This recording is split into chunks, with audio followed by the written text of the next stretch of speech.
जो क्वेश्चन होते हैं ना उन सभी को यहाँ पर हमने समझा था। अब जो पार्ट 2 हमारा जो होने वाला है, इसके अंदर हम थोड़ा सा लेवल, मतलब हल्का सा लेवल यहाँ पर बढ़ा के सवालों को हम यहाँ पर देखने वाले हैं। चलिए अब यहाँ पर हम देखते हैं आज का पहला क्वेश्चन। हमारा सवाल है कि उन 3 क्रमागत संख्याओं का गुणनफल कितना होगा जिनका योगफल 15 है। अब देखो इसको कैसे बनाओगे आप सभी। आपको यहाँ पर योग दे रखा है कि a प्लस बी प्लस सी बराबर कितना है 15, और आपसे पूछा रहा है a b और c आपसे यहाँ पर पूछा जा रहा है। अब देखो आप सभी इसको कैसे बनाओगे। अब यहाँ पर आपको हिंट मिली है कि उन 3 क्रमागत, मतलब कि जो 3 संख्या है वो तीनों संख्या आपकी बैक टू बैक है। क्या है आपकी बैक टू बैक। अगर पहली संख्या 1 से तो अगली संख्या कितनी होगी x प्लस 1, और अगली क्या होगी x प्लस 2, और इन्हीं सभी का जोड़ आपका कितना है टोटल यहाँ पर तो 15 है। अब इन सबको जोड़ लो, x और x और x मिला कितना होगा टोटल 3x प्लस 2 और 1 कितने हो जाएंगे यहाँ पर तो 3 हो जाएंगे, बराबर कितना हो जाएगा 15।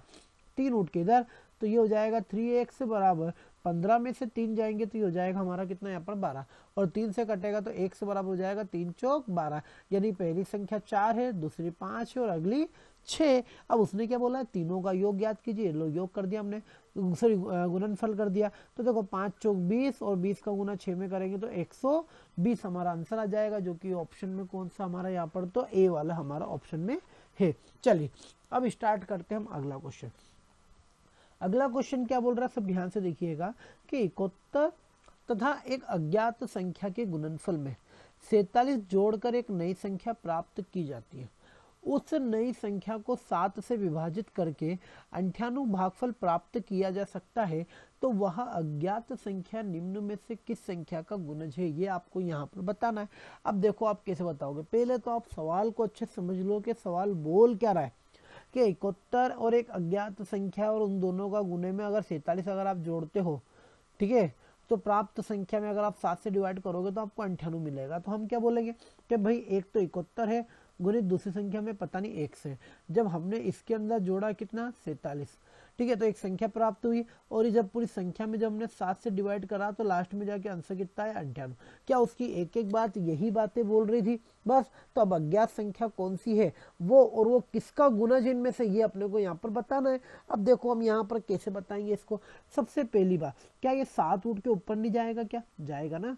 तो ये हो गया हमारे पास में 71x प्लस 47 बराबर, देखो यहाँ पर 7 8 56, 56 के 6 बच्चे कितने 5, 7 नमा के 63, 63 और 63 और 5 कितने हो जाएंगे तो 68 हो जाएंगे। ठीक है, यहाँ तक तो शायद किसी को डाउट नहीं होगा ना। अब इसके आगे की बात समझिएगा सभी। अब हमारा आगे क्वेश्चन क्या है यहाँ पर, तो 47 उठ के इधर आ जाएगा तो माइनस को हो जाएगा, तो ये हो गया 71x बराबर, यहाँ पर माइनस करेंगे तो देखो 16 में से 7 जाएंगे तो बचेंगे हमारे पास में कितने 9, फिर यहाँ पर 7 में से 4 जाएंगे तो बचेंगे कितने हमारे पास में 3, और यहाँ पर हो गया हमारा पास में 6 हो गया।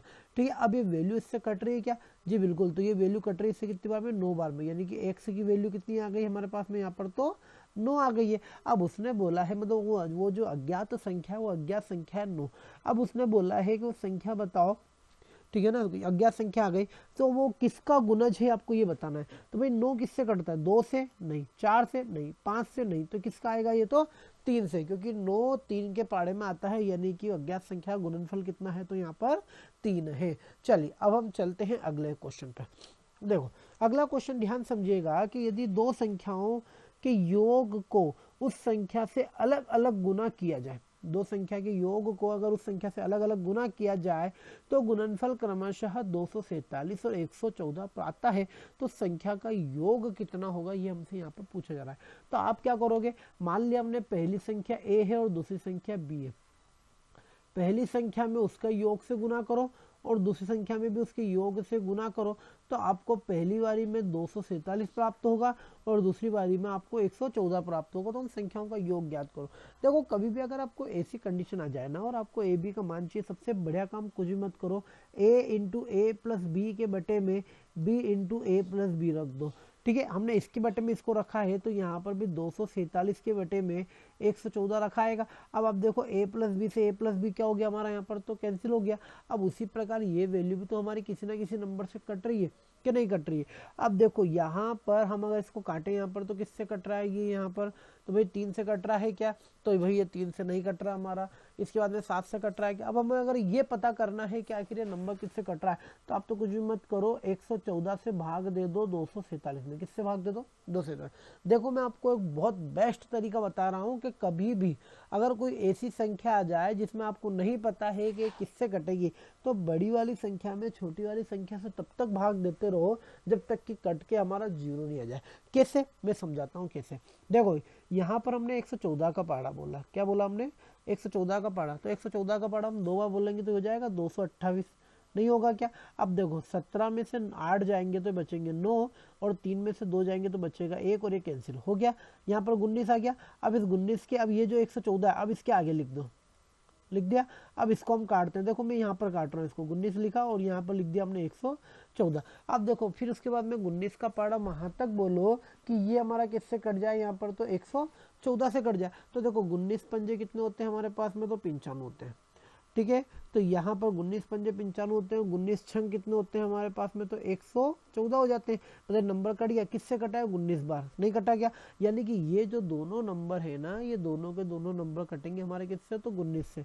देखो ये तो कटेगा 19 से कितनी बार में, 6 बार में। किससे कटेगा, 6 बार में। अब मुझे बताओ 19 में 9 के पाड़े में 7 कहाँ पर आता है, भाई 9 के पाड़े में 7 कहाँ पर आता है, बस आपको ये बताना है। तो 9 का पाड़ा बोलते जाओ, जहां पर भी 7 आ रहा है बस वहीं पर जाके आप रुक जाना। एक सेकंड, यहाँ पर 2 संख्या है ना, तो 19 से आप इसमें भाग दे दो तो ये हो गया 24 47, ठीक है। अब यहाँ पर 19 से कम 19 कर दिया हमने यहाँ पर। अब यहाँ पर 14 में से 9 जाएंगे तो बचेंगे कितने हमारे पास में, तो 5 बचेंगे, और ये हमारा कैंसिल, ऊपर से उतर गए कितने 7। अब 19 तिया कितने होते हैं, 57 होते हैं हमारे पास, मतलब 13 बार में कटेगा। तो ये इससे कट गया यहाँ पर 13 बार में, मतलब A/B बराबर कितना आ चुका हमारे पास में, तो 13/6 आ चुका है।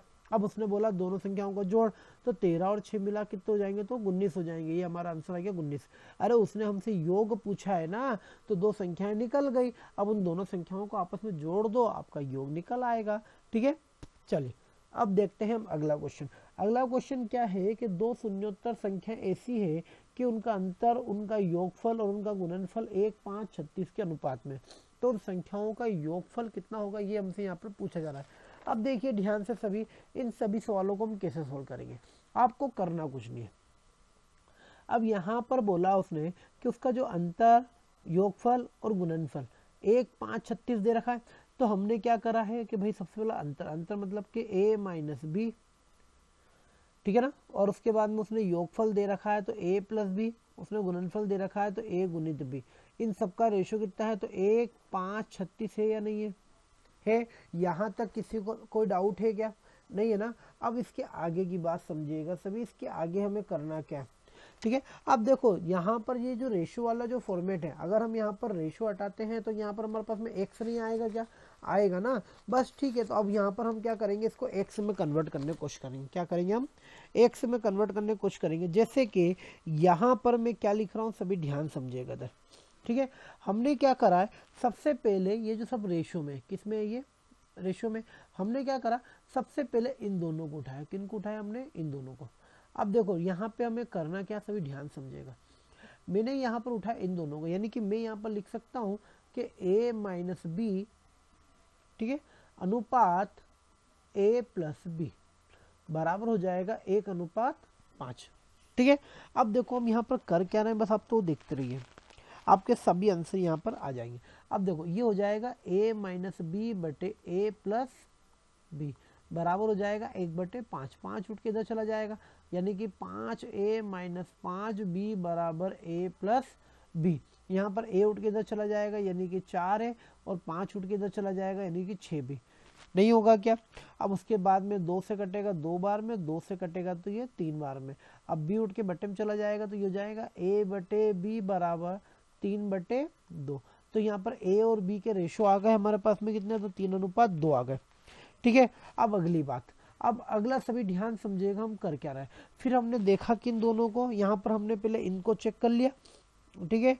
अब जरा ध्यान समझिएगा इधर, मतलब मैं बोल सकता हूँ कि A का मान है हमारे पास में 3x और B का मान है कितना हमारे पास में यहाँ पर, तो 2x है, ठीक है। यहाँ तक सभी को क्लियर है। अब हमने देखा इन दोनों को, किनको देखा हमने, इन दोनों को देखा। तो देखिए हमने यहाँ पर लिखा है कि A+B ध्यान समझिएगा, अनुपात ए बी, क्या लिखा हमने, ए बी। उसी प्रकार यहाँ पर कितना हो गया, तो 5:36 हो गया। अब यहाँ पर मैं इसको a प्लस बी बटे ए बी बराबर 5/36 लिख सकता हूँ ना। अब जरा ध्यान समझिएगा इधर, हमने क्या करा है यहाँ पर, सभी समझिएगा, a प्लस बी, ए कितना हमारे पास में 3x, b कितना है 2x, तो 3x और 2x मिलके कितना हो जाएगा हमारे पास में, ये लो लिख देते हैं, ये हो जाएगा 3x प्लस ये हो जाएगा 2x बटे यहाँ पर a गुणित b, क्या हो जाएगा हमारे पास में, तो a गुणित b यानी कि 3x गुणित 2x बराबर हो जाएगा कितना, 5/36। अब देखो 3 और 2 मिला कितने हो जाएंगे, 5, यानी कि ये तो हो गया हमारे पास में 5x बटे ये हमारे पास में कट रहा है, देखो 3 से कटेगा हमारे पास में, ये कितनी बार में कट जाएगा, 3 से हमारे पास में तो 12 बार में कट जाएगा, और फिर 2 से काटेंगे तो कितनी बार में कटेगा, ये हमारे तो 6 बार में कट जाएगा। अब यहाँ पर ये हो चुका है हमारे पास में x इंटू एक्स और बराबर यहाँ पे हो चुका है 5/6। 5 से 5 कैंसिल हो जाएगा, x से x भी हमारा कैंसिल हो जाएगा, x उठ के उधर चला जाएगा और बराबर 6 पंजे की 30 इधर आ जाएगा, यानी कि x की वैल्यू कितनी आ गई हमारे पास में, यहाँ पर 30 आ गई। अब उसने पूछा क्या था, उन तीनों संख्याओं का योग, सॉरी उन संख्याओं का योग क्या होगा, ये योग हमसे पूछा जा रहा है। तो भाई उन संख्याओं का योग कितना हमारे पास में, तो 5x, कितना है यहाँ पर, तो 5x है कि नहीं है। अब देखिए ध्यान से इधर, अब इनको थोड़ा सा और हम यहाँ पर समझाते हैं। उसने हमसे पूछा क्या था कि उन संख्याओं का योग कितना होगा, क्या बोला उसने हमसे, उन संख्याओं का योग कितना होगा। तो यहाँ पर हमारे पास संख्या हो जाएगी 3x और 2x, कितनी होगी यहाँ पर, तो 3x और 2x हो जाएगी। तो ये लिखा हमने 3x प्लस 2x बराबर हो जाएगा कितना, 5x। तो 30 इंटू 5 बराबर आंसर कितना जाएगा, तो 150 आ जाएगा, जो कि ऑप्शन में तो हमारा यहाँ पर है ही नहीं। एक सेकंड, इस सवाल में हमारे यहाँ पर कुछ गलती हुई है क्या, जी जी बिल्कुल, यहाँ पर एक सेकंड, हमारे पास में यहाँ पर कुछ तो छूटा था। एक सेकंड, यहाँ पर क्या छूटा पता आपको, देखो x से x कैंसिल हो गया ना, ये उठ गया, तो यहाँ पर तो कोई था ही नहीं, मतलब x का मान कितना आया हमारे पास में, 6 आया, तो ये हमने यहाँ पर रख दिया 6, और 6 पंजे कितने होते हैं, तो यहाँ पर हो जाएंगे 30, यानी कि आंसर कितना आ चुका है हमारा यहाँ पर, तो 30 आंसर आ चुका है। सभी को यहाँ तक क्लियर है। देखो हम एक बार और आपको समझा देते हैं कि हमने किया क्या है यहाँ पर। देखो इस सवाल में कुछ भी नहीं करा है, पहले हमने इन तीनों के मान रखे, फिर इसके बटे में इसको, जिससे कि मैं अगर आपको एक बार और समझा दूं इस सवाल को कैसे करा है। अब थोड़ा सा हम शॉर्ट कर देंगे। देखो सभी ध्यान समझिएगा, इस सवाल में करना क्या है। देखो दो संख्याओं, दो शून्योत्तर संख्या है, उनका अंतर, गुणनफल और योगफल और गुणनफल कितना है, 1, 5, 36 है। हमने क्या करा यहाँ पर कि भाई पहला उसने बोला अंतर, फिर उसने बोला यहाँ पर योगफल, और फिर उसने बोला यहाँ पर गुणनफल। कितना दे रखा है, तो 1, 5, 36 हमें दे रखा है। सबसे पहले हमने देखा इन दोनों को, किनको देखा हमने, इन दोनों को देखा। अगर मैं इसके बटे में इसको रख दूं, यानी कि a माइनस बी बटे a प्लस बी, उसी प्रकार इसके बटे में इसको भी रख सकते हैं हम। अब ये उठ के इधर, ये उठ के इधर, तो ये उठ के इधर जाएगा, देखो ये 5a माइनस 5b बराबर, ये उठ के इधर जाएगा, तो a प्लस बी नहीं होगा क्या। अब a एक तरफ कर लो और b भी एक तरफ कर लो, देखो ये उठ के इधर आ जाएगा, तो ये हो जाएगा हमारे पास में कितना, तो 6 बराबर, ये उठ के उधर चला जाएगा, होगा ना। अब देखिए ध्यान से इधर, तो इसी प्रकार अब यहाँ पर ये बी उठ के इधर आया, तो ये भी कितना हो जाएगा हमारे पास में, तो ये भी हो जाए, सॉरी ये 5 में से एक जाएगा, तो ये तो हो जाएंगे 4, और ये उठ के इधर आएगा, तो ये हो जाएगा 6 भी। अब 2 से काटेंगे तो 2 बार कटेगा, और 2 से काटेंगे तो 3 बार कटेगा, यानी कि a बटे बी बराबर तो हो जाएगा आपको इसमें 3/2, नहीं होगा क्या, तो ये हो गया 3x और ये हो गया 2x। फिर हमने क्या करा है, बस हमने कुछ नहीं करा, फिर हमने इन दोनों को देख लिया, इसके बटे में इसको फेंक दिया, यानी कि a प्लस बी बटे a गुणित b बराबर हो जाएगा कितना हमारे पास में, 5/36। ठीक है, अब देखो a b कितना है, तो a है 3 और b है 2, यानी कि a और b हो जाएगा 5x गुणित ये हो जाएगा हमारे पास में 3x गुणित 2x बराबर हो जाएगा 5/36। अब देखो 5 से 5 हो गया कैंसिल, एक x से ये भी x कैंसिल हो गया, फिर 3 से काटेंगे तो 12 बार में कटेगा, और 2 से काटेंगे तो ये 6 बार में कटेगा। अब ये जो x बचा है ये उठ के इधर चला जाएगा, और ये जो 6 बचा है ये उठ के उधर चला जाएगा, तो x का मान कितना आ चुका है, 6। उसने बोला योग ज्ञात करो, योग कितना है, 5x है, तो ये लिखा हमने यहाँ पर 5x। बस अब करना कुछ नहीं है, 5 इंटू x का मान 6 और 6 पंजे की 30 हमारा यहाँ पर आंसर आ गया, जो कि ऑप्शन में कौन सा हमारा यहाँ पर, तो डी वाला है। चलिए अब हम देखते हैं अगला क्वेश्चन। देखिए अगला क्वेश्चन सभी ध्यान समझिएगा जाए कि 3 धनात्मक संख्याओं में पहली और दूसरी का गुणनफल है 42, यानी कि पहली में दूसरी का गुणा करोगे तो कितना आएगा हमारे पास में, तो 42 आएगा। ठीक है, इसके बाद में दे रखा है दूसरी और तीसरी का 56, यानी कि दूसरी में तीसरी का गुना करोगे तो आएगा 56, और तीसरी में पहली, मतलब तीसरी में पहली का गुना करोगे कितना आएगा 48। वह तीसरी संख्या क्या होगी? बस कभी भी अगर आपको ऐसी अलग अलग संख्या आ जाए तो आप चाहो तो डायरेक्ट मान के भी सोल्व कर सकते हो। कैसे? जैसे कि 46 किसका होता है? तो ये होता है 7 छंग सॉरी, यहाँ पर हमें क्या करना है, सॉरी 42 से 46 नहीं 42, तो भैया हमें यहाँ पर ऐसे कोई नंबर दो जिनका गुना 42 हो, तो 7 छंग 42, तो 7 छंग 42 को मैं 6 7 42 में बोल सकता हूँ। मानिए मैंने ए को 6 बोला और बी को 7 बोला, ठीक है। अब तो यहाँ पर b का मान 7, तो वही 7 आप यहाँ पर भी यूज कर लो। अब यहाँ पर b और c का गुना हो रहा है 56, तो भाई 7 के पार में 56 कहाँ आता है? तो 7 8 56 आया कि नहीं आया? 7 × 8। अब देखो c का मान आपका 8 निकल के आया और a का मान आपका 6 था। क्या दोनों का आंसर 48 आ रहा है क्या? जी बिल्कुल आ रहा है। बस हमारा आंसर आ चुका है। उसने बोला तीसरी संख्या ज्ञात करो। तीसरी संख्या कितनी है हमारे पास में? तो 8 है, जो कि हमारा ऑप्शन में कौन सा है यहाँ पर? तो डी वाला हमारा ऑप्शन है। चलिए अब हम देखते हैं यहाँ पर अगला क्वेश्चन। देखो अगला क्वेश्चन हमें क्या बोल रहा है, सभी ध्यान समझिएगा। अगला क्वेश्चन है कि 4 क्रमागत अभाज्य संख्याएं जो आरोही क्रम में है, क्या बोल रहा है वो? 4 क्रमागत अभाज्य संख्या जो आरोही क्रम में है उनमें पहली 3 संख्याओं का गुणनफल 385, यानी कि a गुणित b गुणित c बराबर हो जाएगा 385, और अंतिम 3 का गुणनफल 1001 है, यानी अंतिम मतलब कि b इंटू सी इंटू डी, तो टोटल 4 संख्या है, उनका है 1001।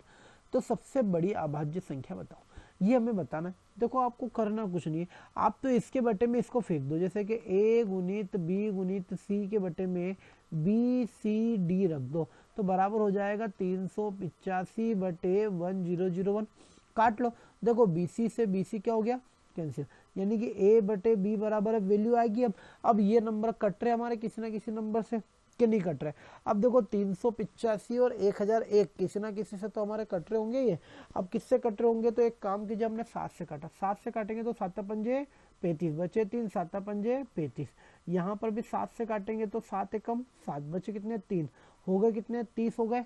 यहाँ पर हो गए 7 चौक 28, बचे कितने? 2, 21, 7 तिया 21 हो गए। अब देखो 11 से कट रहा है, 11 पंजे 55, 11 से काटेंगे इसको तो 11 एकम 11, 11 तिया 33, मतलब ये हो गया हमारे पास में 5 बटे 13, यानी पहली संख्या 5 और दूसरी संख्या कितनी है? 13 है। उसने बोली सबसे बड़ी संख्या डी नहीं थी क्या? सॉरी डी है ये, तो सबसे बड़ी संख्या डी थी, और डी कितनी हमारे पास में? 13 है, जो कि ऑप्शन में कौन सा आ चुका है हमारे पास में यहाँ पर? तो बी वाला आंसर आ चुका है। भाई डी की वैल्यू उसने पूछी, सबसे बड़ी संख्या की हमसे यहाँ पर। चलिए अब यहाँ तक के सवाल आप सभी को क्लियर है। चलिए अब हम चलते हैं हमारे अगले टाइप पर। आज का हमारा नया टाइप चालू होने